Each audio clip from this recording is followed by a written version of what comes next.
बच्चों, आज हम कर रहे हैं वर्कशीट नंबर 41 जो कि आपकी 10th क्लास की वर्कशीट है, साइंस की वर्कशीट है। ये आपको 7 तारीख को मिलेगी, मतलब 7 अक्टूबर को, और वो है वेडनेसडे की वर्कशीट। ठीक है, वर्कशीट कैसे शुरू करते हैं हम सबको पता है। सबसे पहले हम वर्कशीट का नंबर डालेंगे, उसके बाद क्या लिखेंगे, डेट लिखेंगे, फिर अपना नाम लिखेंगे और अपनी सब्जेक्ट टीचर का नाम लिखेंगे। क्लास टीचर नहीं बेटा, सब्जेक्ट टीचर जो आपको साइंस पढ़ाते हैं। तो वर्कशीट है किस पर? वर्कशीट है कार्बन और उसके यौगिक पर। ये वर्कशीट आपकी पहले भी चल रही थी बेटा, वही वर्कशीट है। ठीक है, कार्बन और उसके यौगिक, इसके बारे में हमने पहले भी पढ़ा है। कार्बन थोड़ा सा रिवाइज करते हैं बेटा। इसके अंदर हमने अलग अलग श्रेणी पढ़ी थी, जैसे एल्केन, इसके अलावा एल्कीन, और क्या पढ़ा था बेटा, एल्काइन पढ़ा था। ये क्या होता है, इनके सूत्र अलग से दिए हुए थे। इनके अंदर ये हाइड्रोकार्बन की ही श्रेणियां हैं अलग अलग। ठीक है, आबंध के हिसाब से इनको संतृप्त और असंतृप्त में बांटा हुआ है। संतृप्त मतलब एल्केन जिनमें एक ही आबंध था, एल्कीन जिसमें 2 आबंध थे, और एल्काइन जिसमें 3 आबंध थे, ट्रिपल बॉन्ड होता है। ठीक है, इसमें मैंने आपको नेमिंग करना लास्ट वर्कशीट में समझा दिया था, फिर भी मैं एक बार आपको उसका रिव्यू करा देती हूँ बेटा। तो हमने पिछली वर्कशीट में जो किया था वो था, अगर C का मान 1 है तो उसको मैथ से शुरू करेंगे, C2 है H से, C3 है तो प्रॉप से, C4 है ब्यूट से, C5 पेंट से, C6 हैक से, C7 हैप्ट से, C8 ऑक्ट से, C9 नॉन से, और C10 डैक से शुरू करेंगे। ये सब बच्चों को याद होगा। अब ये जो हमने सीखा है बेटा, उसका प्रयोग हम इस वर्कशीट में करने वाले हैं। ठीक है, अब तक हमने पढ़ा है कि कार्बन परमाणुओं को आपस में जोड़कर विभिन्न लंबाई की श्रृंखलाएं बनाई जा सकती है, कितने भी लंबे। 1 है अगर कार्बन तो वो CH3 जैसे बन गया, 2 है तो C2H6 बन गया, मतलब 2, 3, 4 आपस में कितने भी जोड़ सकते हैं। पिछली वर्कशीट में हमने इनको बना के भी देखा था, सबको याद है हमने कैसे बनाया था। सी को आपस में जोड़ जोड़ के लंबी लाइन भी बना दी थी ऐसे, और जो खाली रह गई थी पोजीशन उस पे हमने H लगा दिया था। तो हम चाहें तो कितना ही इसको लंबा कर सकते हैं। ठीक है, मतलब वो अपनी श्रृंखला लंबी कर सकते हैं, उनके पास जितने परमाणु हो उनको सबको जोड़ के बना सकता है। ये श्रृंखलाएं शाखित भी हो सकती हैं, है ना, ब्रांचिंग भी हो सकती है। साथ ही इन कार्बन श्रृंखलाओं में स्थित हाइड्रोजन तथा अन्य परमाणुओं को उपरोक्त किसी भी प्रक्रियात्मक समूहों से प्रतिस्थापित किया जा सकता है।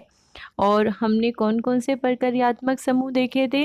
हमने हेलो समूह देखा था, जिसके अंदर हमने क्लोरीन और ब्रोमीन देखे थे।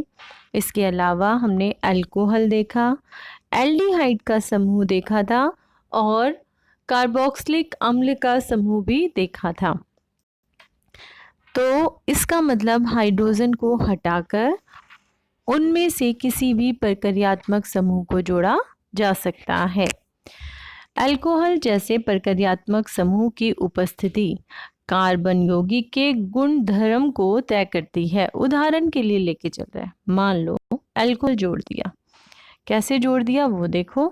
होना चाहिए था CH4 मतलब मीथेन, उसकी जगह क्या है, एक हाइड्रोजन यहाँ से हटाया, मतलब CH3 रह गया, एक हाइड्रोजन कम हो गया ना, 4 से 3 रह गए, और उसकी जगह लग गया OH ग्रुप। आ रही है बात इतनी समझ आपको? हाँ, तो इसका मतलब ये जो श्रेणी है, एक नई श्रेणी बन गई। देखो लाइन से, पहले में कार्बन 1, दूसरे में कार्बन 2, तीसरे में कार्बन 3, चौथे में कार्बन 4, ये सबको दिखाई दे रहा है, और सबके अंदर OH है। ठीक है, ये सारे ही अल्कोहल है।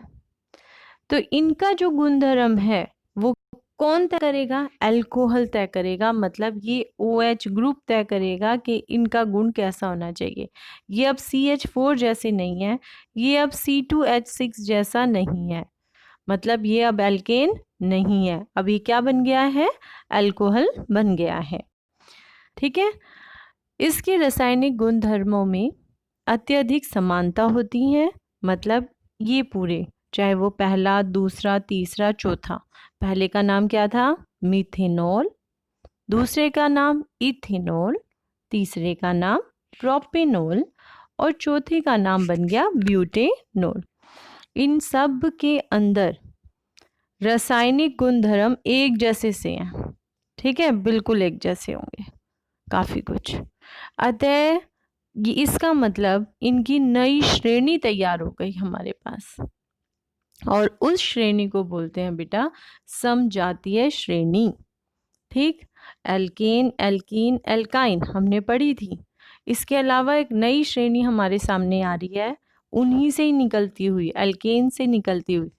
वो कौन सी बन गई हमारे पास? समजातीय श्रेणी। कैसे एल्केन से निकली बेटा? देखो, CH4 एल्केन है, मतलब methane, C2H6 ethane, C3H8 propane और C4H10 ब्यूटेन, और इसकी जगह बनता जा रहा है CH3OH butanol, C2H5OH ethanol, C3H7OH propanol, C4H9OH butanol.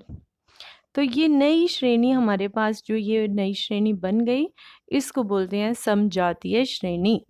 अब इस समजातीय श्रेणी के अंदर क्या हुआ? एक हाइड्रोजन हट गया, एक हाइड्रोजन कम हो गया, यहाँ कार्बन तो बराबर है, H यहाँ 4 था, अब कितना हो गया? 3।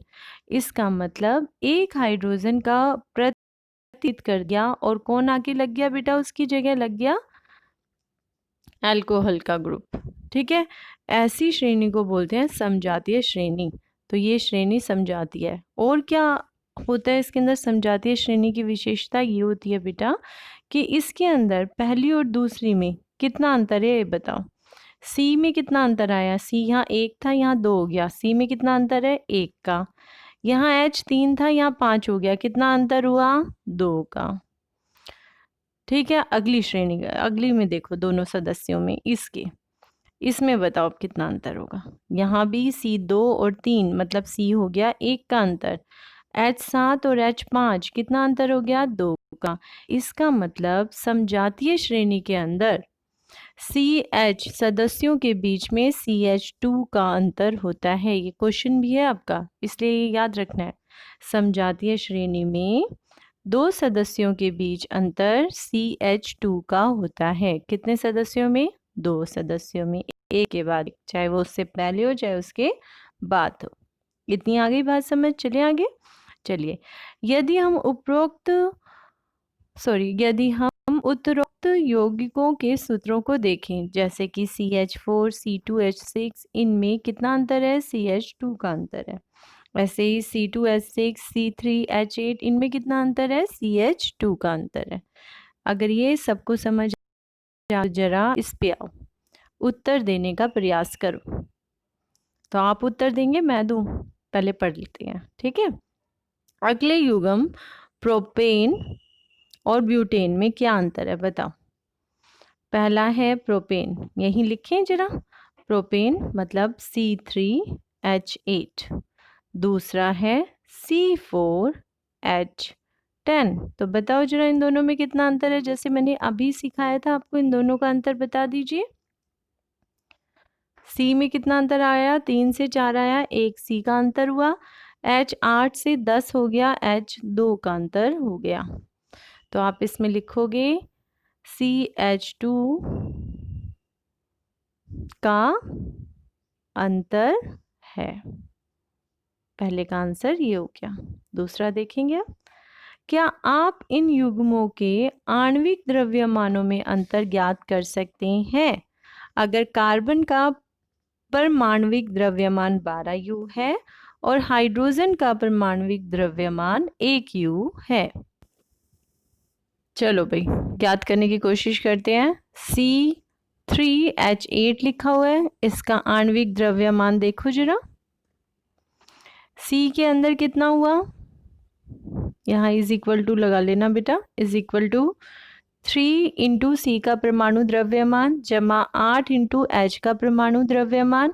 सी का परमाणु द्रव्यमान है 12, एच का परमाणु द्रव्यमान है 1। 12 तिया 36 जमा 8 कितना बन गया 44U। अब C4H10 का आणविक द्रव्यमान निकालते हैं। उसमें 4 इंटू सी का परमाणु द्रव्यमान इज इक्वल टू यहाँ भी लगाना, ठीक है। 10 एच का परमाणु द्रव्यमान कितना बन गया 4 गुना 12 जमा 10 मतलब 48 प्लस 10 48 जमा 10 कितना आंसर आ जाएगा बेटा यहाँ पर, यहाँ हमारे पास आंसर आएगा 58। तो दोनों के द्रव्यमान में कितना अंतर आया 58 माइनस 44 कितना आ गया 14U का अंतर। बस यही हमें याद रखना है कि दो सदस्य, देखो पहला सदस्य था इसका, कौन सा सदस्य है इसमें, पहला सदस्य है C3H8 और दूसरा है C4H10।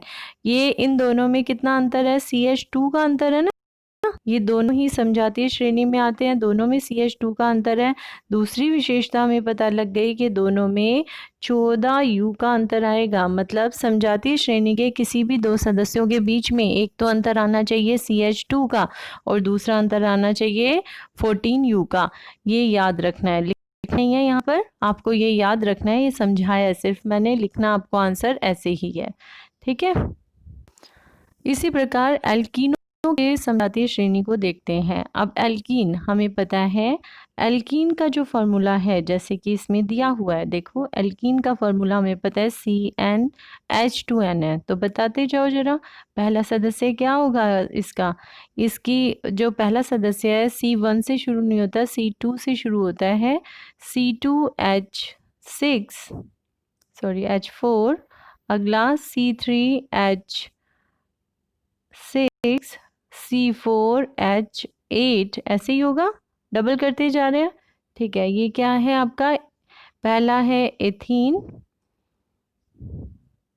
इथीन, दूसरा है प्रोपीन, तीसरा है ब्यूटीन, ऐसे ये चलता जाएगा, ठीक। और इन सब में भी अंतर देखो जरा कितना हुआ, CH2 का अंतर, दूसरे में भी CH2 का अंतर, मतलब समजातीय श्रेणी चाहे कोई सी भी हो बेटा, उनके अंदर अंतर आना चाहिए CH2 का, ठीक है। अगला देखो, समजातीय श्रेणियों के गुण, जो भी समजातीय श्रेणी होती है उनके क्या गुण है वो समझो, जो हमने अभी पढ़ी है समजातीय श्रेणी। जब किसी समजातीय श्रेणी में आणविक द्रव्यमान बढ़ता है तो भौतिक गुणधर्म में भी क्रमबद्धता दिखाई देती है, मतलब जैसे जैसे आणविक द्रव्यमान बढ़ रहा है, मतलब पहले का आणविक द्रव्यमान कम होगा, दूसरे का उससे ज्यादा होगा, होगा या नहीं होगा, धीरे धीरे बढ़ रहा है ना इसका, तीसरे का उससे भी ज्यादा होगा, ठीक।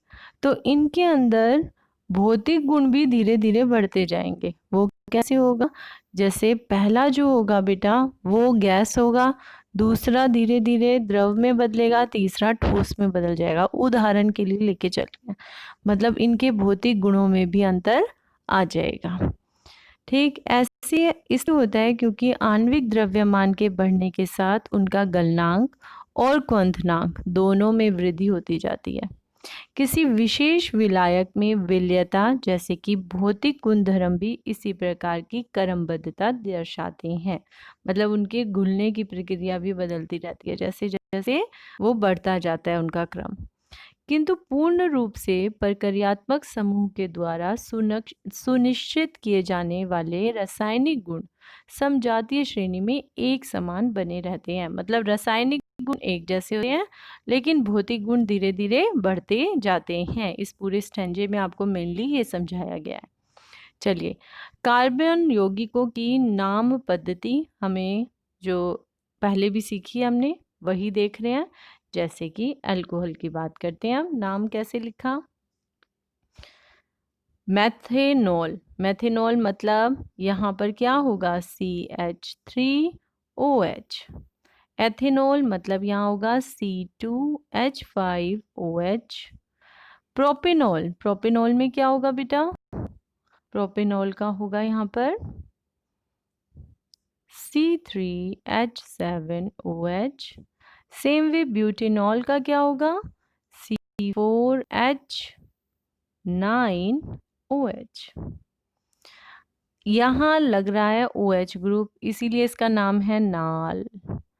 अगर आ जाए नल, मतलब यहाँ पे लग रहा होगा CHO ग्रुप। ठीक, कौन सा ग्रुप लग रहा होगा? CHO group. जैसे मेथेनल, एथेनल, प्रोपेनल, ब्यूटेनल। ठीक, अगला देखो। मेथेनोइक अम्ल अगर लग रहा है, इसका मतलब ये है COOH। मेथेनोइक अम्ल। एथेनोइक अम्ल है, इसका मतलब ये है CH3COOH। प्रोपेनोइक अम्ल लिखा है, इसका मतलब ये है CH3CH2COOH।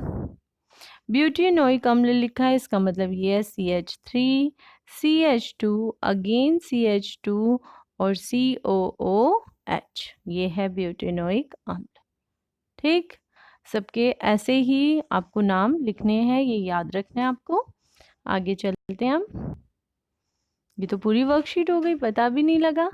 चलिए यहाँ नाम पद्धति में थोड़ा पढ़ लेते हैं। किसी समजातीय श्रेणी में यौगिकों के नाम का आधार बेसिक कार्बन के उन मूल श्रृंखलाओं पर आधारित है जिनको प्रक्रियात्मक समूह की प्रकृति के अनुसार पूर्वलगन, उपसर्ग या अनुलगन मतलब प्रत्यय के द्वारा संशोधित किया गया हो। ठीक है, तो पूर्व में तो सिर्फ हेलो समूह शुरू में लगता है, जैसे कि यहाँ अगर CH3Cl लिखा होता तब हम इसका नाम लिखते क्लोरो मीथेन। तो पूर्व में सिर्फ यही लगता है हेलो का, और सब पीछे लगते हैं इनके नाम। ठीक है, प्रत्यय के रूप में होता है। चलिए, समजातीय श्रेणी को परिभाषित कीजिए। तो पहले का आंसर आप यहाँ से ही लेंगे। समजातीय श्रेणी को वो कहाँ से? यहाँ से लेकर पूरा कर देना। यौगिकों की ऐसी श्रृंखला जिसमें कार्बन श्रृंखला में स्थित हाइड्रोजन को एक ही प्रकार का प्रक्रियात्मक समूह प्रतिस्थापित करता है, उसे समजातीय श्रेणी कहते हैं। ये पूरा लिखना है, सिर्फ एक अतः काटना है इसके अंदर से और सारा आएगा। ठीक है, इसके अलावा इसमें समजातीय श्रेणी में आपको परिभाषित करने में इसकी विशेषता भी लिखना बेटा। वो क्या? इनमें एक CH2 इकाई का अंतर होता है। समजातीय श्रेणी के सदस्यों में, यहाँ लिख देना, समजातीय श्रेणी के सदस्यों में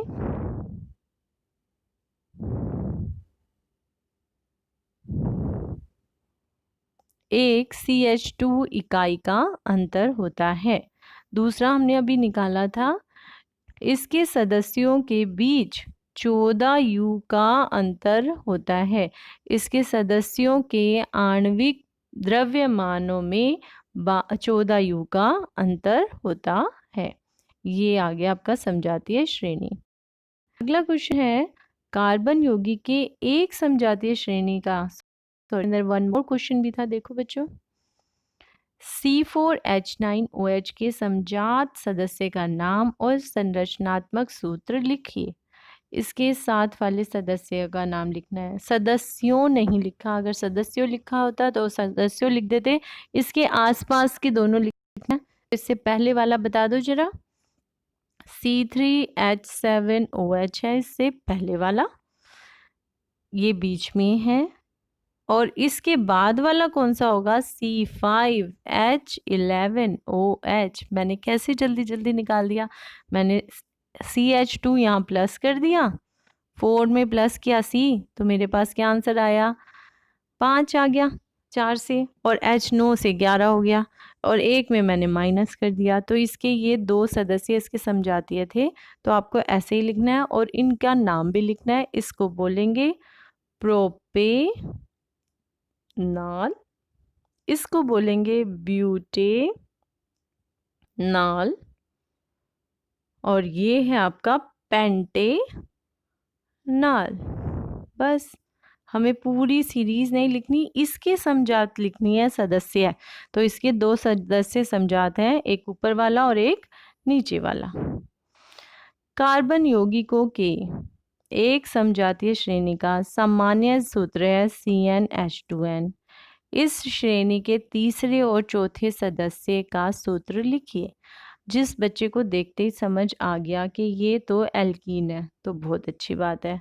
कई बच्चों को अभी भी नहीं समझ आया, नहीं परेशान हो, कोई बात नहीं। इसने ये नहीं पूछा, एक यौगिक इसने खुद बताया है कि उसका सूत्र है CnH2n। इसने ये नहीं कहा इसको क्या बोलेंगे, कोई बात नहीं। इसने पूछा है तीसरा, तो तीसरा सदस्य कौन सा होगा? तीसरा सदस्य मतलब इसमें n का मान होना चाहिए 3, मतलब n बराबर है 3, तो कितना होगा? C3H6। ठीक, अगला चौथा सदस्य, तो बताइए इसका क्या होगा? इसका मतलब यहाँ n बराबर होगा 4। ठीक, मतलब C4H8। नाम पूछा है क्या उसने? नाम लिख दो। इसका नाम है प्रोपीन और इसका नाम है ब्यूटीन। मेरे हिसाब से वर्कशीट ये भी आसान है और सारे बच्चे आराम से कर सकते हैं। थोड़ा सा पहले क्वेश्चन को पढ़ा करो बेटा, फिर आंसर देना, कोई गलती नहीं होगी। फिर भी कुछ समझ नहीं आता तो कमेंट बॉक्स में लिखना। एक बार वर्कशीट नहीं समझ आती तो क्या करते हैं, एक बार दोबारा देख लेते हैं वीडियो को। और वर्कशीट बहुत अच्छी है, वर्कशीट समझ आएगी और बहुत आसान है बेटा। थोड़ा सा दिमाग लगाना तो पूरा ही आपका ये आराम से वर्कशीट निकल जाएगी और चैप्टर कैसे निकल जाएगा पता नहीं लगेगा। थैंक यू फॉर वॉचिंग बच्चों।